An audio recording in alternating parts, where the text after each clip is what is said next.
નમસ્કાર દોસ્તો, સ્વાગત છે આપ સર્વનું તમારી પોતાની YouTube channel ocean coaching classes પર। મિત્રો, આજે આપણે ધોરણ 3ના ગુજરાતી વિષયની તારીખ 17/2/2024ના રોજની જે એકમ કસોટી છે તેની જે ઓરિજિનલ પ્રશ્ન બેંક છે તેનું સંપૂર્ણ સોલ્યુશન આપણે આ વિડીયોની અંદર જોવાના છે। મિત્રો, આપણી આ ચેનલ ઉપર ધોરણ 3ના ગુજરાતી વિષયની અને ગુજરાતી સહિતની અત્યાર સુધીની જેટલી પણ એકમ કસોટીઓ લેવાય છે તે બધી જ એકમ કસોટીઓના સંપૂર્ણ સોલ્યુશનના વિડીયો અને પીડીએફ બંને મુકાઈ ચૂક્યા છે। તો આ વિડીયો અને પીડીએફનો અભ્યાસ કરવા માટેની લિંક તમને નીચે ડિસ્ક્રિપ્શન બોક્સની અંદર મળી જશે, જરૂરથી તેનો અભ્યાસ કરી લેજો। સાથે સાથે આપણા વોટ્સઅપ ગ્રુપમાં પણ જરૂરથી જોડાઈ જજો, જેથી કરીને આવનારા તમામ વિડીયો અને પીડીએફની લિંક તમને વોટ્સઅપ પર પ્રાપ્ત થતી રહે। ચાલો તો શરૂ કરીએ આપણે ધોરણ 3ના ગુજરાતી વિષયની તારીખ 17/2/2024ના રોજની જે એકમ કસોટી છે તેની જે ઓરિજિનલ પ્રશ્ન બેંક છે તેનું સંપૂર્ણ સોલ્યુશન। પ્રશ્ન નંબર 1, ઉદાહરણ મુજબ જોડાક્ષરનો ઉપયોગ કરી શબ્દ રચના કરો। કોઈ પણ 3 જેના કુલ 3 ગુણ છે। જો અહીંયા આપણને છ, છા, શ્ર, સ્વા, સ્ટ્રી, શ્ર વગેરે જેવા આપણને જોડાક્ષરો આપેલા છે અને ઉદાહરણ પણ આપેલું છે, તો એ પ્રમાણે આપણે શબ્દો બનાવવાના છે। તો છા એટલે કે ઈચ્છા, ષ્ટી એટલે દ્રષ્ટિ, તિ એટલે શક્તિ, ષ્ઠ એટલે ષષ્ઠ, સ્ત્ર એટલે કે અસ્ત્ર, શ્ર એટલે શ્રમ, શ્ન એટલે સ્નિગ્ધ, નત એટલે શાંત, શ્રુ એટલે સૃષ્ટિ, સ્ત એટલે સ્તંભ, સ્વા એટલે કે શ્વાન, શ્વ એટલે શ્વસન, સ્ટ્ર એટલે રાષ્ટ્ર અને ગૃહ એટલે ગૃહ। તો આવી રીતે આપણે શબ્દો બનાવી શકીએ। ત્યાર પછી બીજા ભાગની અંદર એવું કહ્યું છે કે ઉદાહરણ મુજબ જોડાક્ષરોનો ઉપયોગ કરી અને શબ્દ બનાવી તેનું વાક્ય બનાવો। જેમ કે ષ્ટી, છા, શ્ર, સ્વા, ષ્ટી, શ્ર વગેરે જેવા શબ્દો આપણને અહીંયા આપવામાં આવેલા છે। તો એમાં છે પેલું ષ્ટી। ષ્ટી એટલે કે સ્ટીકર। વાક્ય બનશે, બાળકોએ તેમના નોટબુક ઉપર રંગબેરંગી સ્ટીકરો ચોંટાડ્યા। ચાલો ત્યાર પછી આપણે આગળ જોઈએ છા। તો અહીંયા શબ્દ બનશે ઈચ્છા અને વાક્ય બનશે, તેમની ઈચ્છા હતી કે તેઓ વિશ્વભરમાં ફરે। શ્ર ઉપરથી શબ્દ બનશે શ્રમ અને વાક્ય બનશે, શિક્ષકે વિદ્યાર્થીઓને શ્રમનું મહત્વ સમજાવ્યું। શ્વા તો શબ્દ બનશે શ્વાસ, વાક્ય બનશે, યોગ શ્વાસ લેવાની ક્ષમતા વધારે છે। ત્યાર પછી આપણને આપેલું છે ષ્ટી। તો શબ્દ બનશે દ્રષ્ટિ અને વાક્ય બનશે, ડૉક્ટરે તેમની દ્રષ્ટિ તપાસી। ચાલો ત્યાર પછી છે શ્ર। તો અહીંયા શબ્દ બનશે સ્નિગ્ધ અને વાક્ય બનશે, તેણીનો સ્વભાવ ખૂબ જ સ્નિગ્ધ હતો। શ્વ તો શબ્દ બનશે શ્વસન, વાક્ય બનશે, શ્વસનની પ્રક્રિયા શરીર માટે ખૂબ જ મહત્વપૂર્ણ છે। તિ તો શબ્દ બનશે શક્તિ અને વાક્ય બનશે, એકતામાં શક્તિ હોય છે। ત તો શબ્દ બનશે શાંત અને વાક્ય બનશે, સંતે સમાજને સારો બનાવવાનો પ્રયાસ કર્યો। ષ્ટ એટલે શબ્દ બનશે રાષ્ટ્ર અને વાક્ય બનશે, દરેક નાગરિકે તેમના રાષ્ટ્ર પ્રત્યે પ્રેમ અને આદર રાખવો જોઈએ। ષ્ઠ તો શબ્દ આવશે ષષ્ઠ અને વાક્ય બનશે, તે ષષ્ઠ ધોરણમાં ભણે છે। શ્રુ તો અહીંયા શબ્દ બનશે સૃષ્ટિ અને વાક્ય બનશે, ભગવાને એક અદ્ભુત સૃષ્ટિનું સર્જન કર્યું। ગૃહ તો શબ્દ બનશે ગૃહ અને વાક્ય બનશે, ગૃહનો અર્થ ઘર થાય છે। સ્ત તો અહીંયા શબ્દ બનશે અસ્ત્ર અને વાક્ય બનશે, અર્જુને કર્ણ તરફ અસ્ત્ર ફેંક્યું। સ્ત તો શબ્દ આવશે સ્તંભ અને વાક્ય બનશે, શિક્ષણ એ દેશનો અગત્યનો સ્તંભ છે। ત્યાર પછી પ્રશ્ન નંબર 2, ઉદાહરણ મુજબ ખાલી જગ્યા પૂરો। કોઈ પણ એક વિભાગ જેના કુલ 5 ગુણ છે। રામુએ શ્યામ રંગથી મનમાં ખાલી જગ્યા તેવું આકાશ ચિતરવું। તો રામુએ શ્યામ રંગથી મનમાં હતું તેવું આકાશ ચિતર્યું। તો જોઈએ આપણે એમાં વિભાગ એ। એમાં પહેલું, રમેશ ગઈકાલે વડોદરા કૌંસમાં છે જવું અને પછી હતો। તો વાક્ય બનશે, રમેશ ગઈકાલે વડોદરા જવાનો હતો। બીજું, જાવેદે બાગમાં ફૂલ છોડ રોપવું પછી અત્યારે તે છોડને પાણી સિંચવું। તો જાવેદે બાગમાં ફૂલ છોડ રોપ્યા હતા, અત્યારે તે છોડને પાણી સિંચે છે। ત્રીજું, ચોમાસામાં ખૂબ વરસાદ પડ્યો તેથી રસ્તા ભીના થયા। ત્યાર પછી વિભાગ 2, ગઈકાલે શુક્રવાર અને હોવ। તો ગઈકાલે શુક્રવાર હતો। બીજું, તેની નજર પાણીમાં પડી અને તેણે પોતાનું પ્રતિબિંબ ફરીથી જોયું। પછી ત્રીજામાં જવાબ બનશે કે બધાએ નિરાંતે નાસ્તો કર્યો, કરવુંનું થશે કર્યો અને પછી સૌ જોડીમાં રમવુંનું થશે રમવા લાગ્યા। ત્યાર પછી આપણે જોઈએ વિભાગ 3, મેં ગૃહ કાર્ય કૌંસમાં છે કરવું। તો વાક્ય બનશે, મેં ગૃહ કાર્ય કર્યું। બીજું, ગીતાએ અક્કલ વાપરવાનું થશે વાપરી, ગીતાએ અક્કલ વાપરી, તે ચાલાકીથી ટેબલ પાછળ સંતાઈ, જવુંનું થશે ગઈ। ત્રીજું, હનુમાને વીંટી બતાવી એટલે સીતાજી તેમને ઓળખી ગયા, અહીંયા જવુંનું થશે ગયા। ત્યાર પછી છે વિભાગ 4, દિવ્યાને ઠોકર વાગી તેથી તે પડવુંનું થશે પડી ગઈ। મીનાએ પાણીમાં માછલી જોઈ, તેથી તેણે માછલીનું સરસ ચિત્ર દોરવાનું થશે દોર્યું. ત્રીજું, રાજાએ મૂર્ખાઓને શોધવામાં સમય બરબાદ કર્યો, તેથી બિરબલને મતે રાજા પણ મૂર્ખ સાબિત થયો. ચાલો ત્યાર પછી આપણે આગળ જોઈએ વિભાગ 5. અહીંયા જવાબ આવશે કે ગઈકાલે બા બજારમાંથી મીઠા ફળ લાવી હતી. લાવવું એનું થશે લાવી. માને વહેમ પડવું, પડવુંનું થશે પડ્યો, એટલે મોટા અવાજે એમણે સુભાષને બોલાવ્યો. ત્રીજું, ચિત્ર દોરાઈ ગયું, જવુંનું થશે ગયું, તેથી હરીશ સામાન ભેગો કરી દીધો. ત્યાર પછી પ્રશ્ન નંબર 3. નીચેના પ્રશ્નમાંથી કોઈ પણ એક વિભાગના પ્રશ્નોના જવાબ લખો. વિભાગ અ. એમાં પહેલું, હનુમાનની જેમ તમારે નાના મોટા થવું હોય તો તમે શું શું કરો? ઉત્તર, હનુમાનની જેમ મારે નાના મોટા થવાનું હોય તો હું ચપટી વગાડું. જમણા હાથની ચપટી વગાડતા મોટા થવાય અને ડાબા હાથની ચપટી વગાડતા નાના થવાય. બીજું, તમને કોની સાથે થપ્પો રમવાનું ગમે? કેમ? તો મને કીડી સાથે થપ્પો રમવાનું ગમે. કીડીને શોધવાની મુશ્કેલ પડે અને તેને શોધવામાં આપણી ખરી કસોટી થાય. હનુમાન કોના મહાન ભક્ત હતા? તો હનુમાન શ્રી રામના મહાન ભક્ત હતા. ત્યાર પછી વિભાગ બ. હનુમાનના કયા કયા તોફાન તમને બહુ ગમ્યા? તો હનુમાનના માતાજી રોટલી બનાવતા ગયા અને છાબડીમાં મૂકતા ગયા. હનુમાન ટચલી આંગળી પકડીને નાના થઈ ગયા અને છાબડીમાંની બધી રોટલીઓ ખાઈ ગયા. હનુમાનનું આ તોફાન મને ગમ્યું. બીજું, કીડી હતી કે હાથી? આ વાર્તામાં તમને સૌથી વધારે મજા ક્યારે આવી? હાથીની સૂંઢમાંથી શું શું કરતો પવન ફૂંકાયો, તેથી બધા પાંદડા ઉડી ગયા. કીડીવાળું પાંદડું ઉડ્યું. આ વાર્તામાં મને મજા આવી. ત્રીજો સવાલ, હાથીની સૂંઢમાંથી પવન ફૂંકાય તો કીડી ઉડીને કઈ જગ્યાએ પડી હશે? હાથીની સૂંઢમાંથી પવન ફૂંકાય તો કીડી ઉડીને હાથીના પગ પાસે પડી હશે. વિભાગ ક. તમારી મમ્મી તમને ઘરની બહાર કાઢી મૂકે તો તમે શું કરો? મારી મમ્મી મને ઘરની બહાર કાઢી મૂકે તો હું રડવા લાગીશ અને જે કારણોસર મને ઘરની બહાર કાઢ્યો હોય તેની માટે માફી માંગીશ. બીજું, તમારા પ્રિય મિત્રનું નામ શું છે? એ શા માટે તમને પ્રિય છે? તો મારા પ્રિય મિત્રનું નામ શરદ છે. તે મને પ્રિય છે કારણ કે તે મને દરેક કામમાં મદદ કરે છે અને મારી સાથે રમવા પણ આવે છે. ત્રીજું, હાથીની જગ્યાએ તમે થપ્પો રમતા હોત તો તમે કીડીને શોધી શક્યા હોત? તો જવાબ આવશે કે હાથીની જગ્યાએ અમે થપ્પો રમતા હોત તો અમે કીડીને શોધી શક્યા હોત નહીં. ત્યાર પછી વિભાગ ડ. રાવણે હનુમાનને સજા કરી તે યોગ્ય હતી કેમ? તો જવાબ આવશે ના. રાવણે હનુમાનને સજા કરી તે યોગ્ય નહોતી કારણ કે તેઓ માતા સીતાને શોધવા માટે લંકા ગયા હતા. રાવણે સીતાનું અપહરણ કર્યું હતું, જે ખોટું કામ હતું. બીજું, હાથી અને કીડીની મિત્રતા કરાવી હોય તો તમે કયા બે પ્રાણીઓની મિત્રતા કરાવશો? શા માટે? હાથી અને કીડીની જેમ જો મારે બીજા પ્રાણીઓની મિત્રતા કરાવી હોય તો કૂતરા અને બિલાડીની મિત્રતા કરાવીશ, કારણ કે તે બંને પ્રાણીઓ રમતિયાળ અને ચંચળ હતા. તમને ભાવતા કે ગમે તે ફળનું નામ લખો. તો જવાબ છે કેરી. તમને ભાવતું એવું ફળ લખી શકો. શ્રી રામને વિનંતી કોણે કરી હશે કેમ? તો શ્રી રામને હનુમાને વિનંતી કરી હશે કારણ કે રાવણ અને બીજા રાક્ષસો બહુ જ ગુસ્સામાં હશે, કદાચ માતાને તકલીફ આપે. બીજું, હાથી અને કીડી દુશ્મન હતા શા માટે? તો જવાબ આવશે હાથી અને કીડી દુશ્મન હતા નહીં, તે બંને દોસ્ત હતા.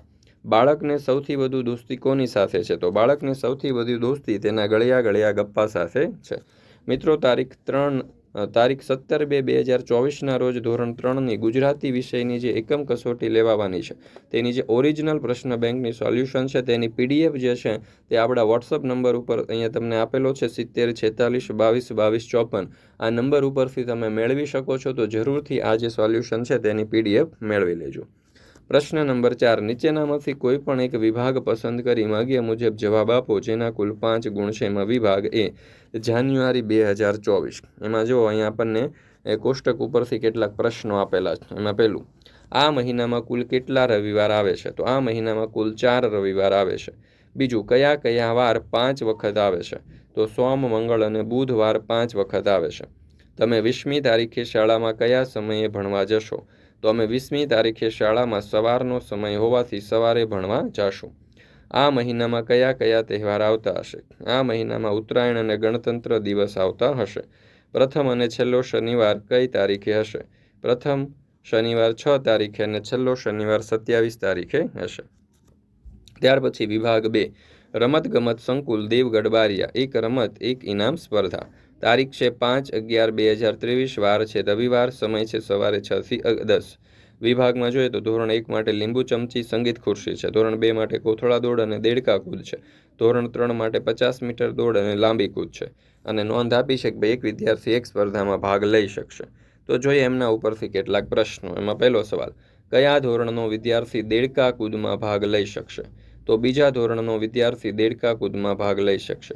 બીજું, સ્પર્ધા કઈ જગ્યાએ યોજાશે? તો સ્પર્ધા રમતગમત સંકુલ દેવગઢ બારિયા યોજાશે. એક વિદ્યાર્થી કેટલી રમતમાં ભાગ લઈ શકશે? તો એક વિદ્યાર્થી એક જ રમતમાં ભાગ લઈ શકશે. ચોથું, ધોરણ 1નો વિદ્યાર્થી દોડમાં ભાગ લઈ શકશે કેમ? તો જવાબ આવશે કે ધોરણ 1નો વિદ્યાર્થી દોડમાં ભાગ લઈ શકશે નહીં, કારણ કે દોડની સ્પર્ધા માત્ર ધોરણ 3ના વિદ્યાર્થીઓ માટે જ છે.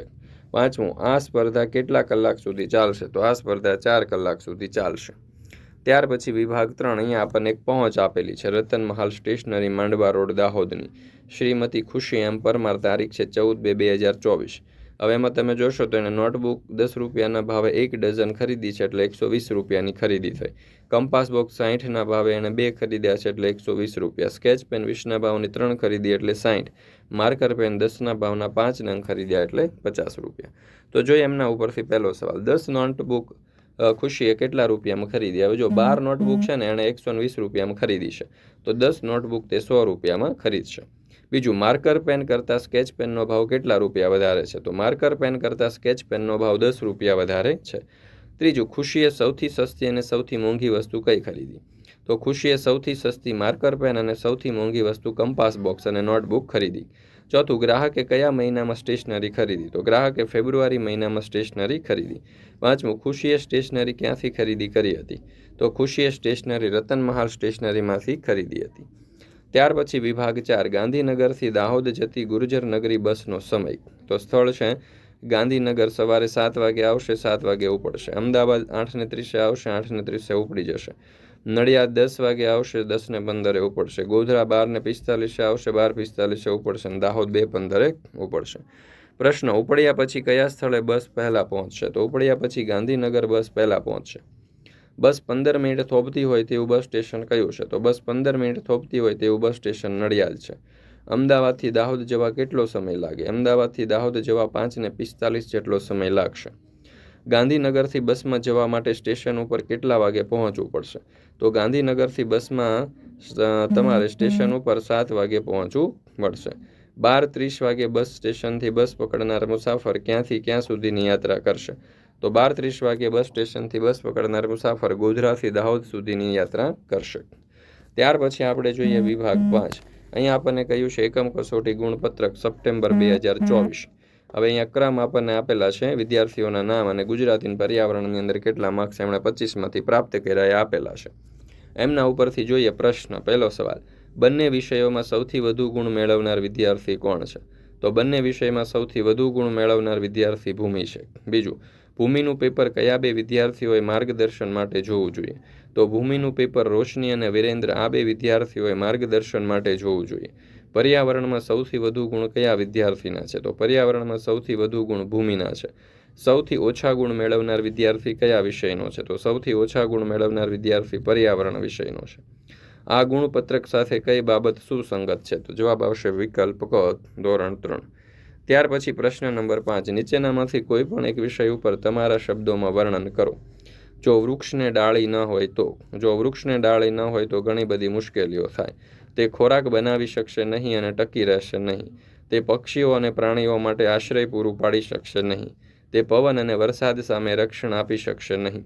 આ ઉપરાંત ડાળીઓ વૃક્ષને સુંદર બનાવે છે. ડાળીઓ વિનાનું વૃક્ષ ખૂબ જ ખરાબ દેખાશે. જો વૃક્ષને ડાળી ન હોય તો તે એક ખરાબ વૃક્ષ હશે. તે ટકી શકશે નહીં અને તે સુંદર નહીં હોય. આ ઉપરાંત ડાળીઓ વૃક્ષને ઊંચાઈએ પહોંચવામાં મદદ કરે છે. ડાળીઓ વિનાનું વૃક્ષ ખૂબ જ વીરાન હશે. આમ ડાળીઓ વૃક્ષના જીવન માટે ખૂબ જ મહત્વપૂર્ણ છે. બીજું, જો તમને પાંખો આવે તો? જો મને પાંખો આવે તો હું ઘણી બધી મજાની બાબતો કરીશ. હું આકાશમાં ઉડીશ અને ઊંચા પર્વતો પર ચડીશ. હું દૂર દૂરના દેશોમાં ફરીશ અને નવી નવી સંસ્કૃતિઓનો અનુભવ કરીશ. હું વાદળોમાં રમીશ અને વરસાદના ટીપાને અનુભવીશ. હું પક્ષીઓ સાથે ઉડીશ અને તેમની સાથે રમીશ. હું ગુલાબના ફૂલો ઉપર બેસીશ અને તેમની સુગંધ માણીશ. આ ઉપરાંત હું પાંખોનો ઉપયોગ સારા કાર્યો માટે કરીશ. હું ગુમ થયેલા લોકોને શોધવામાં મદદ કરીશ અને હું આપત્તિમાં ફસાયેલા લોકોને બચાવીશ. હું બીજાઓને ખુશ કરવા માટે મારી પાંખોનો ઉપયોગ કરીશ. પાંખો હોવી એ ખૂબ જ મજાની બાબત હશે. એ મને દુનિયાને નવા દૃષ્ટિકોણથી જોવાની તક આપશે. જો કે હું જાણું છું કે પાંખો હોવાની પણ કેટલીક જવાબદારીઓ છે. મને મારી પાંખોનો ઉપયોગ કાળજીપૂર્વક કરવો પડશે. મને બીજાઓને નુકસાન ન પહોંચાડે તે માટે કાળજી રાખવી પડશે અને મારી પાંખોનો ઉપયોગ સારા કાર્ય માટે કરવો પડશે. હું ખુશ છું કે મારી પાસે પાંખો નથી, કારણ કે હું હજુ નાનો છું અને મારે તેની જવાબદારી સંભાળવાની ક્ષમતા નથી. ત્રીજો સવાલ, તમે શાળામાંથી ઘરે જાઓ છો અને મમ્મી એ જોવા ન મળે તો? જો હું શાળામાંથી ઘરે જાઉં અને મમ્મી જોવા ન મળે તો હું નીચેના પગલાં લઈશ. પહેલું, શાંત રહીશ અને ગભરાઈશ નહીં. બીજું, ઘરમાં બધા રૂમમાં શોધીશ કે મમ્મી ક્યાં છે. ત્રીજું, પડોશમાં કોઈને પૂછીશ કે તેમણે મમ્મીને જોઈ છે કે કેમ. ચોથું, મમ્મીનો ફોન કરીશ. પાંચમું, જો મમ્મીનો ફોન ન જાય તો પપ્પા કે કોઈ અન્ય વડીલને ફોન કરીશ. કોઈ શંકા હોય તો પોલીસને ફોન કરીશ. મમ્મી જોવા ન મળે તો ગભરાવું નહીં અને શાંતિથી કામ લેવું ખૂબ જ મહત્વપૂર્ણ છે. આ ઉપરાંત ઘરે આવતા પહેલાં મમ્મીને ફોન કરીને ખબર પૂછવી એ સારી આદત છે. આમ કરવાથી મમ્મીને ખબર રહેશે કે હું ક્યારે ઘરે પહોંચીશ. તે મને શોધવા માટે ગભરાશે નહીં. જો મમ્મી ઘરે ન હોય તો હું શાંતિથી બેસીને તેમની રાહ જોઈશ. હું ઘરમાં કોઈ ગડબડ નહીં કરું. મમ્મી ઘરે આવે એટલે હું તેમને પૂછીશ કે તેઓ ક્યાં ગયા હતા. આશા છે કે મમ્મી જલ્દી ઘરે આવશે અને બધું જ સારું થઈ જશે. ચોથું, જો તમને ભગવાન મળે તો? જો મને ભગવાન મળે તો હું તેમને ઘણા બધા પ્રશ્ન પૂછીશ. તમે કોણ છો? તમે દુનિયા કેવી રીતે બનાવી? આપણે શા માટે અહીંયા છીએ? જીવનનો અર્થ શું છે? મૃત્યુ પછી શું થાય? હું તેમને મારા જીવન વિશે પણ પૂછીશ. શું મારા માટે કોઈ યોજના છે? હું મારા જીવનમાં શું કરી શકું? હું સારો વ્યક્તિ કેવી રીતે બની શકું? હું તેમને દુનિયા વિશે પણ પૂછીશ. શા માટે દુનિયામાં આટલું દુઃખ છે? આપણે દુનિયાને વધુ સારી કેવી રીતે બનાવી શકીએ? શું તમે દુનિયાને બચાવશો? મને ખાતરી છે કે ભગવાન પાસે મારા બધા જ પ્રશ્નોના જવાબ હશે. તો આ રીતે તમે પૂછી શકો, અથવા તો તમે તમારી રીતે અલગ પ્રશ્નો પણ લખી શકો. અહીંયા ઉત્તરાયણના દિવસે પવન ન આવે તો? ઉત્તરાયણ એ ગુજરાતનો એક મહત્વપૂર્ણ તહેવાર છે જે દર વર્ષે જાન્યુઆરી મહિનામાં ઉજવવામાં આવે છે. આ દિવસે લોકો પતંગ ચગાવે છે અને આકાશ રંગબેરંગી પતંગોથી ભરાઈ જાય છે. પરંતુ શું થશે જો ઉત્તરાયણના દિવસે પવન ન આવે? પહેલું, પતંગ ચગાવવું મુશ્કેલ. પવન વિના પતંગને ઉડાવવી અશક્ય થઈ જશે. બાળકો નિરાશ થશે અને ઉત્તરાયણની મજા ગુમાવશે. બીજું, ઉત્સવનો ઉત્સાહ ઓછો. પવન ઉત્તરાયણના ઉત્સવનો એક મહત્વપૂર્ણ ભાગ છે. પવન વિના ઉત્સવનો ઉત્સાહ ઓછો થઈ જશે અને લોકો ઓછા ઉત્સાહિત થશે. પરંપરાગત રમતોમાં મુશ્કેલી. પવન ઘણી પરંપરાગત રમતોનો એક મહત્વપૂર્ણ ભાગ છે જે ઉત્તરાયણના દિવસે રમાય છે, જેમ કે પતંગ કાપણી અને ગુલાબી. પવન વિના આ રમતો રમવી મુશ્કેલ થઈ જશે. પર્યાવરણીય અસર. તો પવનનો અભાવ પર્યાવરણ પર પણ અસર કરી શકે છે. તે હવાની ગુણવત્તાને અસર કરી શકે છે અને ધુમ્મસ અને પ્રદૂષણમાં વધારો કરી શકે છે. આપણે ઉત્તરાયણના દિવસે આકાશમાં પડતા પતંગોનું સુંદર દ્રશ્ય જોઈએ છીએ. પવન પતંગોને ઉડાડવામાં મદદ કરે છે અને ઉત્સવની મજામાં વધારો કરે છે. જો ઉત્તરાયણના દિવસે પવન ન આવે તો તે ઉત્સવની મજા ઘટાડો કરશે, પરંતુ આપણે આશા રાખીએ કે પવન આવશે અને આપણે ઉત્તરાયણનો આનંદ માણીશું. દોસ્તો, ફરી મળીશું આપણે એક નવી એકમ કસોટીના સંપૂર્ણ સોલ્યુશન સાથે. મિત્રો, આપણી આ ચેનલ ઉપર અત્યાર સુધી જેટલી પણ એકમ કસોટીઓ લેવાય છે તે બધી જ એકમ કસોટીઓના સંપૂર્ણ સોલ્યુશનના વિડીયો અને પીડીએફ બંને મુકાઈ ચૂક્યા છે. તો આ વિડીયો અને પીડીએફનો અભ્યાસ કરવા માટેની લિંક તમને નીચે ડિસ્ક્રિપ્શન બોક્સની અંદર મળી જશે. જરૂરથી તેનો અભ્યાસ કરી લેજો.